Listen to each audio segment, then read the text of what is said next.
stage is set for another enthralling day at the iconic Wembley Stadium in London.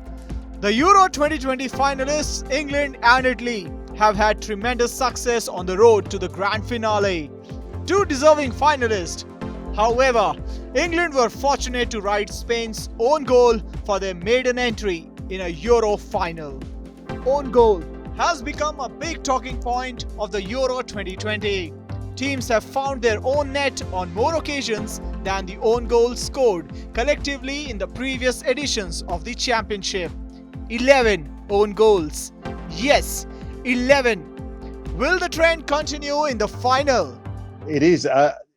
What about? Yeah, I mean that's an interesting stat, and obviously the fact that only one direct free kick has been scored was the other interesting stat. So it suggests, in a way, that, and having watched so many games, there haven't been that many direct free kick opportunities, if I'm not mistaken. It just doesn't seem to be something that's happening game after game, and therefore you'd suggest that perhaps the ball's getting a lot wider, crosses are coming in, and most of the own goals are from defenders trying to clear balls, as we saw with England's goal the other night against Denmark. I can't really explain the Spanish one. That was, I think that might be a record for the furthest out own goal in the European Championships. But yeah, I just think the styles of play, there's a lot more ball on the ground and crossing positions, crossing opportunities, which are causing the own goals. But it's a phenomenal stat, 11 own goals. I mean, if there could be a golden boot for own goals, I mean, that's incredible. One of England's key performers in Euro 2020 has been Raheem Sterling. The Manchester City winger has racked up 3 goals and 1 assist, besides winning a key penalty against Denmark in the semi-final. Before the tournament, Sterling was central to widespread criticism, mainly due to his club form. However, he has answered his critics in style. Well, I think the key thing, Raheem's not exclusive in that. There's been a few England players who have sort of come under the criticism of I'd say journalists. I want to say fans, but this is usually led by journalists, if you like. And they've been using sources from sort of months ago, which as an England fan, follower, whatever, is a little bit frustrating, because if you look at Raheem Sterling's end of the season, the goal tally might not be what it was in previous seasons, but his contribution was actually right up there. And when you think when Man City won the League Cup, I think Raheem Sterling was possibly man of the match. I mean, I was at the game, and he played exceptionally well. So again, when Gareth gets the team, he's not worried so much about Manchester City. He's not worried about Manchester United or whoever the players have come from. He's worried about whether the players are doing what they have been doing in the past for England.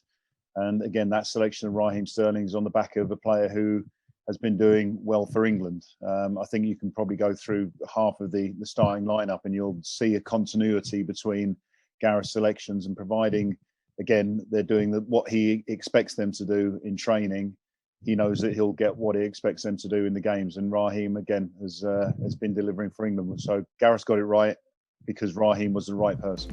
Many pundits and fans have said that England have had an added advantage for playing at home in Wembley Stadium. Will the home advantage give England the advantage once again in the final? It's an interesting question. I haven't got the exact number on me now, but the last team to win with home advantage, I think, was France, 2008. And if you look statistically, I think it was only 4 or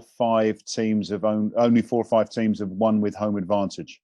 So the home advantage thing is a bit of a misnomer. Of course, teams perform better when they are at home, and like '96, England got to semi-finals. Then this time around, they got to finals. 2004, when I was there, Portugal got to a final. So the home advantage it is evident. But when it comes to actually winning games in the final at home, at the moment, it's not advantageous, I would say. But judging by the way the players have reacted to the English fans, judging by the way the fans have been, I mean, again, it was phenomenal at the semi-final. I think there's what I can see is this isn't just a team playing in front of fans. This is like a team with everyone talks about the mythical 12th man. It's almost like there is a 12th man with the England fans. So I'm hoping, of course, and I fancied England to win from the beginning, that as I say, the sort of misnomer doesn't apply here, and I think England can go forward and lift the trophy. England have won 15 of their last 17 matches at Wembley. Numbers are also heavily loaded in favour of Italy, who have not suffered a defeat in the last 33 outings. On teams' form and stats, an intense duel is on the cards to decide whether the UEFA trophy will stay at home or go to Rome.